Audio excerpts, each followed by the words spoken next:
Guys, তো আজকে একটা দারুণ জিনিস আনতে যাচ্ছি, আর তাই ভাবলাম একটুখানি ছোট্ট করে মিনি ব্লগ শেয়ার করি তোমাদের সাথে। তো আমাদের বিয়ের ফার্স্ট যেটা দরকার, সব থেকে বেশি দরকার, তো সেটাই আনতে যাচ্ছি। বুঝতে পারছো আশা করি। আচ্ছা আচ্ছা, বুঝতে না পারলেও আমি বলে দিচ্ছি একটু পরে। তার আগে রেডি হয়ে নিয়েছিলাম পুরো।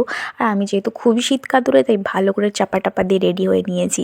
একটু গ্রিন টি বানিয়েছিলাম আর একটু চিড়ে ভাজা বাটি করে নিয়ে এসেছিলাম, কারণ পেটটা আমি ভর্তি করে রাখছিলাম, কারণ জানি বাইরে গেলেই আমার উল্টোপাল্টা খেতে ইচ্ছে করবে। তারপরে রাত্রেবেলা এসে আমার কষ্ট হবে, না হয় বমি পাবে, কিছু না কিছু একটা হয় বাইরের খাবার খেলেই।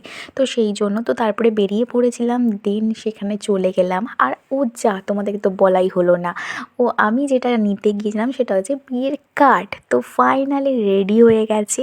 তো এখানে সমস্ত কিছু প্যাক করে রেখেছে, তারই মধ্যে থেকে উপরে একটা কার্ড আমি নিলাম, দিয়ে তোমাদেরকে দেখাচ্ছি, দাঁড়াও।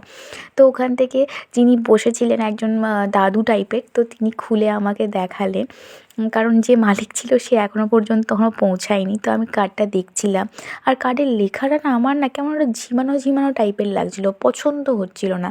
তারপরে যিনি মালিক ছিলেন, মানে যে কাকুটা, তিনি এসে দেখালেন যে ওই দুটো কার্ডই ঝিমানো ছিল। তারপরে এই দেখো, এটা কি সুন্দর চকচক চকচক করছে না? তো সব কার্ডগুলোই বেশিরভাগ এরকম চকচকই হয়েছে, কিন্তু ওই দুটো এক্সট্রা রয়ে গিয়েছিল। তো সমস্ত কিছু নিয়ে টিয়ে বেরিয়ে পড়েছিলাম, আর হ্যাপি হ্যাপি হ্যাপি মুডে। তো তারপরে বাড়ি ফেরার পালা। তো এভাবেই আজকের দিনটা কাটালাম। তো দেখা হচ্ছে আরও নতুন নতুন ভিডিও নিয়ে। টাটা।